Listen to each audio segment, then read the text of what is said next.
बोलत नाही त्यास मानव म्हणावे का? हो हो, मी सावित्री, खंडोजी नेवसेंची मुलगी, ज्योतिराव फुलेंची पत्नी आणि आई वडिलांची लाडली. मी 9 वर्षांची झाले आणि फुले घराण्यात आले. फुले घराण्यात आले आणि माझ्या शिक्षणाचा श्री गणेशात झाला बघा. माझे धनी म्हणजे मी ज्यांना शेठजी म्हणायचे. शेठजीने मला शिकवायला सुरुवात केली. माझा हात थरथर कापत होता आणि या थरथरणाऱ्या हाताला शेठजींनीच आधार दिला. त्या थरथरणाऱ्या हाताला शेठजींनी पकडला आणि पाठीवरती लिहायला शिकवायला सुरुवात केली. मी पहिला शब्द शिकले तो म्हणजे शेठजी. शेठजींनी मला लिहायला शिकवलं, वाचायला शिकवलं, कधी शाळेत नेऊन शिकवलं तर कधी झाडाखाली नेऊन शिकवलं. एकदाची शेठजींची सवय शिकलीच बघा. लिहायला शिकली, वाचायला शिकली, पुका वाचायला शिकली आणि त्यांच्यासारखाच मोठा विचार करायला शिकली. पण बाई शिकली म्हणून लोक कपाळावर आटा पाडत होती. बाई शिकली म्हणून लोक त्या बाईला नावं ठेवत होती. पण तो कसाट्याचा दिवस उगवलाच. 1848 रोजी आम्ही पुण्याच्या भिडेवाड्यामध्ये मुलींची पहिली शाळा काढली. पण सर्व पुणे हादरले. सर्वत्र अनर्थ झाला असा आरडाओरडा होऊ लागला.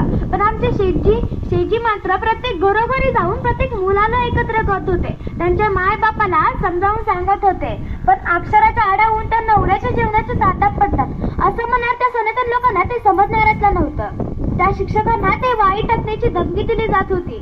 आमच्या विरोधात वेगवेगळे डाव रचले जात होते. जर शाळेत शिक्षकच नसतील तर शाळा चालणार कशा? जर शाळेत शिक्षकच नसतील तर शाळा चालणार कशा? त्यांना म्हणाले, अहो शेठजी, एवढा कसला विचार करता तुम्ही? मी आहे ना, मी शिकवेन मुलांना शाळेत जाऊन. मी माझं मन घट्ट केलं आणि टाकलं पहिलं पाऊल. मी रस्त्याने जाताना लोक माझ्याकडे टकामका बघत होती. काय बाय बोलत होती. अय बाई, कुठं चाललीये? ज्योतिबा फुलेंची पत्नी ना तू? डोक्यावर पदर आणि अशी तुरु कुठं चाललीये? अशी लोक मागून बोलत होती, चालत होती आणि माझी पावलं शाळेच्या दिशेने पडत होती.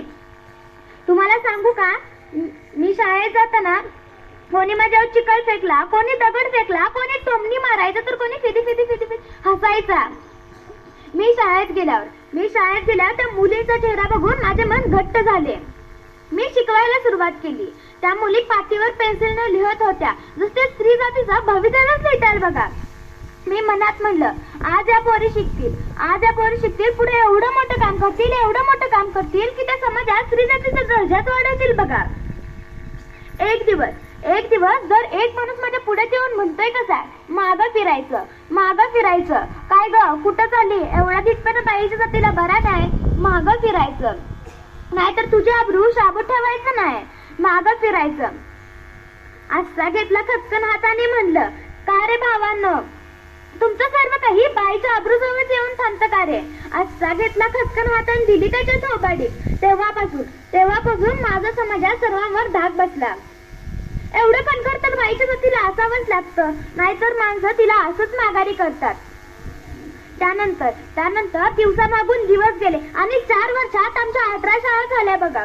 म्हणूनच म्हणते विद्येविना मती गेली, मती विना नीती गेली, नीती विना गती गेली, गती विना वित्त गेले, वित्त विना शूद्र खचले. एवढे सर्व अनर्थ फक्त एका अविद्येने